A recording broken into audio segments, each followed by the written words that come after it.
이 아침에도 주님 전에 주님을 사랑하는 마음으로 나오신 우리 성도님들을 주님의 이름으로 환영하고 축복합니다. 잠시 기도하겠습니다. 하나님 아버지, 주께서 우리에게 귀한 생명 주심으로 우리가 이 땅 가운데 살며 그뿐 아니라 참으로 영원한 삶을 주 안에서 살게 된 것을 주님 감사를 드립니다. 참으로 주 안에 영생을 얻었으니 이 땅에 참으로 유한한 것들에 그저 눈에 보이는 것들에 마음 두는 것을 이제는 멀리하고 참으로 이제 더욱더 하나님 나라를 소망하며 주님 우리에게 주신 영원한 삶을 바라며 그것을 인하여서 기뻐하고 만족하는 그러한 거룩한 삶을 주여 살게 하여 주시옵소서. 믿음으로 사는 자 되게 하여 주셔서 참으로 이 땅에 가진 돈과 명예로 살지 아니하고 온전히 하나님 바라보는 소망 가운데 담대히 살아갈 수 있도록 주 우리에게 참된 믿음을 주여 허락하여 주시옵소서. 하나님, 우리 함께하는 이 대한교회를 하나님 늘 기억하여 주시고 하나님의 긍휼로 채워주시며 또한 주님, 우리가 어제 함께 모여 예배한 대로 주님 많은 또 새로운 생명들이 주님 이 가운데 나와왔사오니 그들의 생명을 주님 붙잡아 주시고 그들의 마음을 열어주시며 예수 그리스도를 주로 영접할 수 있는 귀한 은혜가 그 각 사람에게 주님 부어지게 하여 주시옵소서. 또 한 주간 우리가 더욱더 힘써 기도하며 또한 전도하며 또 한 주간 더 그들을 이 가운데 초청하려 합니다. 하나님, 참으로 이 가운데 나오는 자들마다 주 안에서 영생을 얻으며 주 안에서 참된 삶을 얻을 수 있도록 주여 은혜 더하여 주시옵소서. 우리를 주의 귀한 복음의 증인들로 사용하여 주시옵소서. 주님, 이 아침에도 주님 말씀 가운데 더 깊이 또한 나아가기를 소원합니다. 기도 가운데 주님의 선하신 그 음성 듣기를 소원합니다. 하나님, 우리에게 말씀하여 주옵소서. 우리의 삶을 오늘도 주여 인도하여 주시옵소서. 감사드리며 살아계신 예수 그리스도 이름으로 기도드리옵나이다. 아멘. 오늘 우리에게 주시는 하나님 말씀 사무엘하 19장입니다. 19장 31절부터 마지막 43절까지 보겠습니다. 사무엘하 19장 31절부터 마지막 43절까지 교독하여 읽겠습니다. 길르앗 사람 바르실레가 왕이 요단을 건너가게 하려고 로글림에서 내려와 함께 요단에 이르니 바르실레는 매우 늙어 나이가 80세라. 그는 큰 부자이므로 왕이 마하나임에 머물 때 그가 왕을 공개하였더라. 왕이 바르실레에게 이르되 너는 나와 함께 건너가자. 예루살렘에서 내가 너를 공개하리라. 바르실레가 왕께 아뢰되 내 생명의 날이 얼마나 있사옵기 어찌 왕과 함께 예루살렘으로 올라가리까. 내 나이가 이제 80세라 어떻게 좋고 흉한 것을 분간할 수 있사오며 음식의 맛을 알 수 있사오리까. 이 종이 어떻게 다시 노래하는 남자나 여인의 소리를 알아들을 수 있사오리까. 어찌하여 종이 내 주 왕께 아직도 누를 끼치리까. 당신의 좋은 왕을 모시고 요단을 건너려는 것뿐이거늘 왕께서 어찌하여 이 같은 상으로 내게 갚으려 하시나이까. 청하건대 당신의 종을 돌려보내옵소서. 내가 내 고향 부모의 묘 곁에서 죽으려 하나이다. 그러나 왕의 좀 김함이 여기 있사오니 청하건대 그가 내 주 왕과 함께 건너가게 하시옵고 왕의 처분대로 그에게 베푸소서 하니라. 왕이 대답하되 김함이 나와 함께 건너가리니 나는 내가 좋아하는 대로 그에게 베풀겠고 또 내가 내게 구하는 것은 다 너를 위하여 시행하리라 하니라. 백성이 다 요단을 건너매 왕도 건너가서 왕이 바르실레에게 입을 맞추고 그에게 복을 비니 그가 자기 곳으로 돌아가니라. 왕이 길갈로 건너오고 김함도 함께 건너오니 온 유다 백성과 이스라엘 백성의 절반이나 왕과 함께 건너니라. 온 이스라엘 사람이 왕께 나와 왕께 아뢰되 우리 형제 유다 사람들이 어찌 왕을 도둑하여 왕과 왕의 집안과 왕을 따르는 모든 사람을 인도하여 요단을 건너가게 하였나이까 하매 모든 유다 사람이 이스라엘 사람에게 대답하되 왕은 우리의 종친인 까닭이라. 너희가 어찌 이 일에 대하여 분내느냐. 우리가 왕의 것을 조금이라도 얻어 먹었느냐. 왕께서 우리에게 선물로 주신 것이 있느냐. 같이 읽습니다. 이스라엘 사람이 유다 사람에게 대답하여 이르되 우리는 왕에 대하여 열 몫을 가졌으니 왕 다윗에게 대하여 너희보다 더욱 관계가 있거늘 너희가 어찌 우리를 멸시하여 우리 왕을 모셔오는 일에 먼저 우리와 의논하지 아니하였느냐 하나 유다 사람의 말이 이스라엘 사람의 말보다 더 강경하였더라. 아멘. 오늘 말씀의 제목은 화평케 하는 자 됩시다입니다. 화평케 하는 자 됩시다라는 제목으로 잠시 말씀을 나누고자 합니다.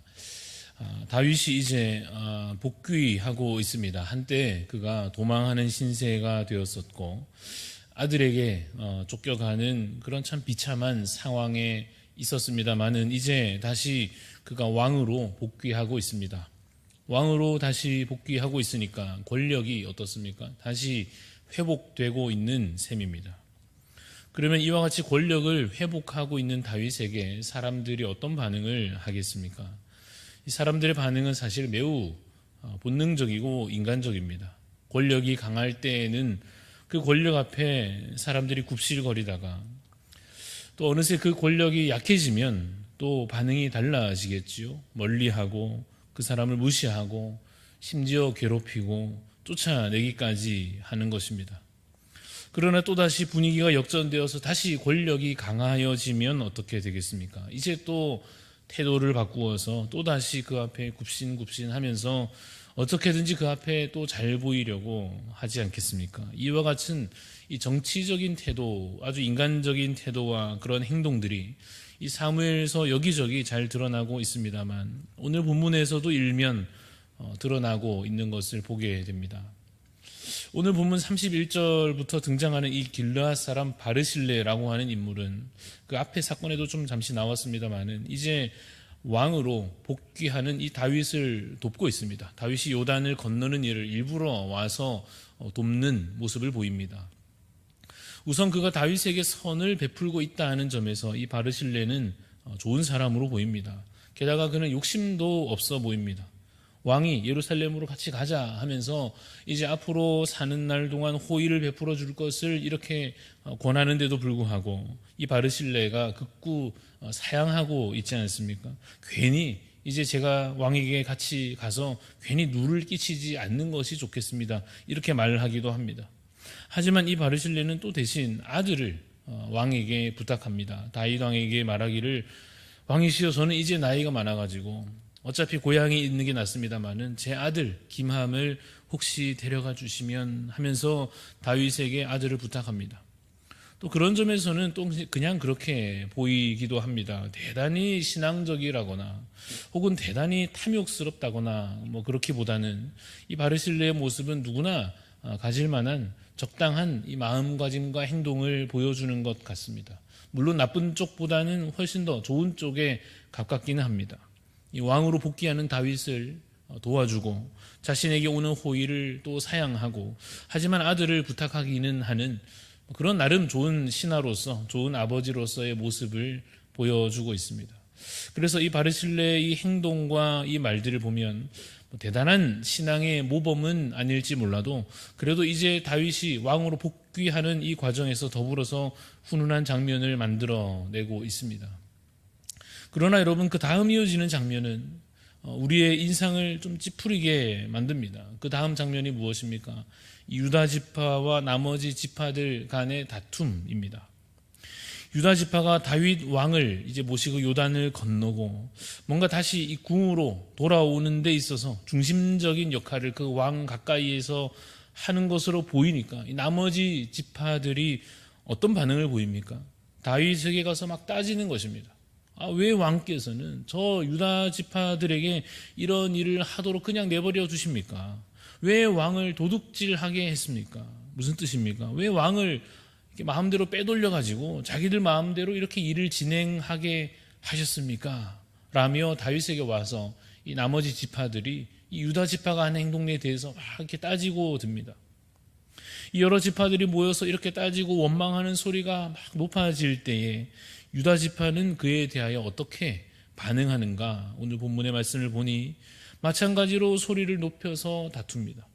아니 우리가 가까운 친족으로서 같은 유다 지파로서 당연히 이렇게 할 자격이 있다 하며 주장합니다. 억울하다는 듯이 또한 뭐라고 이야기하는가 보면 우리가 왕으로부터 뭘 받아먹은 것도 아니고 아니가 우리가 부당한 이익을 취한 것도 아니고 우리가 뭘 그렇게 잘못했다고 이러느냐 하며 더 유다 지파도 언성을 높입니다. 나머지 지파들은 또 뭐라고 하겠습니까? 그래도 우리가 지파들 숫자로 따져봐도 우리가 훨씬 더 많은데 너희는 그냥 유다 지파 하나고 우리가 훨씬 더 사람도 많고 한데 어떻게 우리 의견은 이렇게 무시하고 너희 마음대로 일을 진행하였느냐?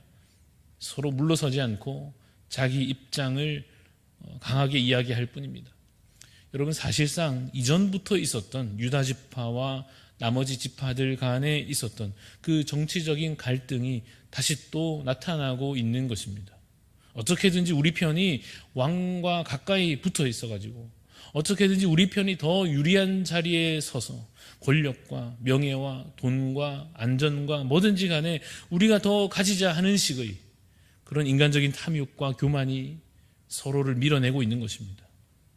여러분, 이러한 모습이 신앙적입니까? 아니면 인간적입니까?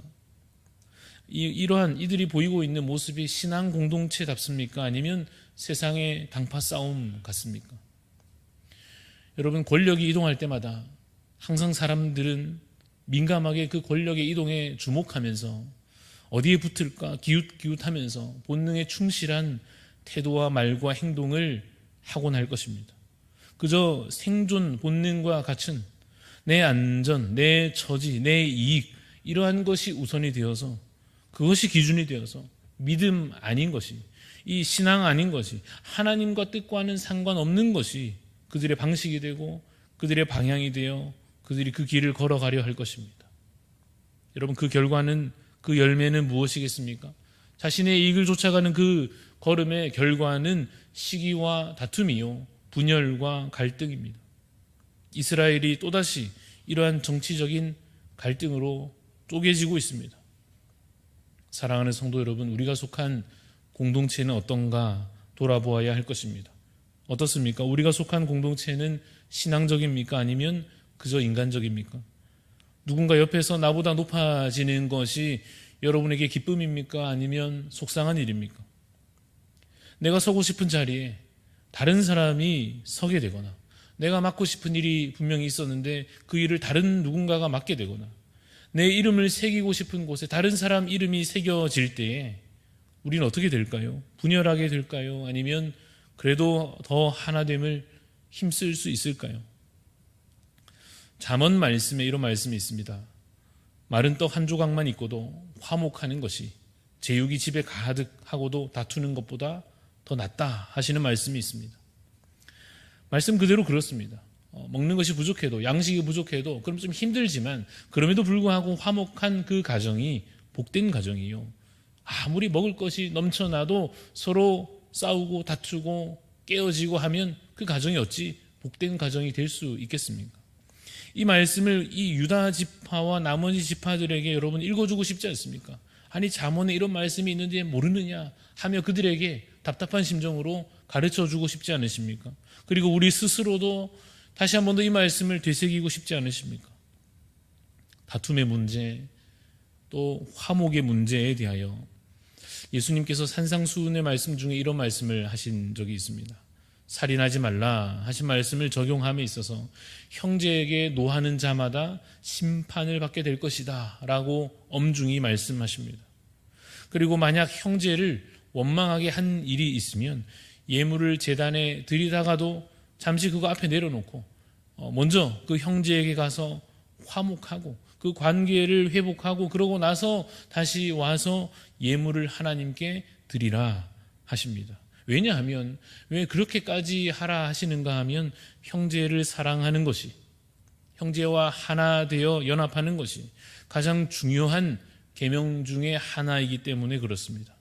옳고 그름을 끝까지 따지자면 유다 지파도 할 말이 있고 나머지 지파들도 할 말이 있을 것입니다. 그러나 여러분 그것을 넘어서는 사랑과 용서와 긍휼과 그 화평함이 있다면 이스라엘 나라가 다시 하나 될 수 있을 것입니다. 하나님께서 하나 되게 하신 것을 사람이 나누어 놓지 못할 것이다 하시는 이 말씀은 1차적으로 부부관계에 해당되는 말씀입니다. 그러나 어느 정도 그 원리를 우리 공동체에도 적용해 볼 수 있을 것입니다. 하나님께서 우리를 주 안에 하나 되게 하셨습니다. 때로 우리 중에 누군가는 그 안에서 좀 더 이익을 볼 수도 있습니다. 때로는 누군가가 반대로 이 하나 되었지만 좀 손해를 보는 일이 생기기도 할 것입니다. 우리 중 누군가가 좀 더 앞에 나서게 되고 더 드러나서 그가 영광을 얻기도 할 것이요, 누군가는 좀 억울한 입장이 되는 일이 발생하기도 할 것입니다. 그러나 여러분, 우리가 기억해야 할 사실은 하나님께서 우리를 주 안에 하나 되게 하셨다 하는 것이요, 그리고 어느 지체든지 어느 부분에 속하였든지 어떠한 역할을 담당하게 되었든지 하나님 보시기에, 하나님 인정하시기에 다 귀하다라고 말씀하여 주신다라는 것입니다. 괜한 욕심과 괜한 교만으로 넘어지지 마시기를 간절히 바랍니다. 우리를 분열시키려 하는 사탄의 유혹에 넘어지지 마시기를 바랍니다. 화평케 하는 자가 되시기를 간절히 소원합니다. 피스메이커, 평화를 만들어내는 자가 되셨으면 좋겠습니다. 화평케 하는 자에게 우리 주께서 약속하신 복이 무엇입니까? 화평케 하는 자는 복이 있나니 하나님의 아들이라 하나님의 자녀라 칭하여질 것이다 하시는 약속을 우리 주께서 말씀하셨습니다. 그리스도께서 먼저 우리를 위하여 그 몸을 희생하셔서 깨어진 관계들을 하나 되게 하시고 나뉘어졌던 것들을, 분열된 것을 주께서 하나로 만들어 내신 것처럼 우리도 우리가 선 자리에서 오늘 나뉘어진 것을 하나 되게 하고 차가워진 그 마음들이 따뜻하여지도록 그렇게 평화를 위하여 힘쓰는 주님의 일꾼들이 다 되시기를 간절히 소원합니다. 잠시 기도하겠습니다. 하나님 아버지, 오늘 우리에게 주신 이 계명을 다시 우리의 마음에 새기기를 소원합니다. 깨어지는 관계 속에, 나뉘어지는 마음들 가운데 주님, 우리는 하나 되기를 힘쓰며 화평케 하는 자 되기를 소원합니다. 그저 자신의 이익과 자신의 명예와 자신의 것을 탐하여 자신이 높아지고자 하는 교만으로 서로를 밀어내려 할 때에 주님, 우리가 그 가운데에서도 주께서 우리를 하나 되게 하신 것을 기억하게 하여 주시옵소서. 주님, 우리가 때로 뒤로 물러나 서게 될지라도 그 가운데 우리가 하나임을 기억함으로 하나님 나라가 우리 가운데 온전히 이루어져 갈 것을 소망하여 주님, 더 큰 비전으로, 더 큰 소망으로 그 상황을 주님 또 감내할 수 있도록, 주님, 우리가 그 상황들을 또한 인내할 수 있도록 주님, 우리에게 은혜를 더하여 주시옵소서. 오늘 주신 이 하루 가운데 우리가 속한 곳에서 가는 곳곳마다 참으로 평화를 만들어내며 하나님의 평강을 그들에게 선포하여 내는 화평케 하는 자로 살아갈 수 있도록 주여 은혜 더하여 주시옵소서. 감사를 드리며 살아계신 예수 그리스도 이름으로 기도합니다. 아멘. 하늘에 계신 우리 아버지여, 이름이 거룩히 여김을 받으시오며 나라가 임하시오며 뜻이 하늘에서 이루어진 것 같이 땅에서도 이루어지이다. 오늘 우리에게 일용할 양식을 주시옵고 우리가 우리에게 죄 지은 자를 사하여 준 것 같이 우리 죄를 사하여 주시옵고 우리를 시험에 들게 하지 마시옵고 다만 악에서 구하시옵소서. 나라와 권세와 영광이 아버지께 영원히 있사옵나이다. 아멘.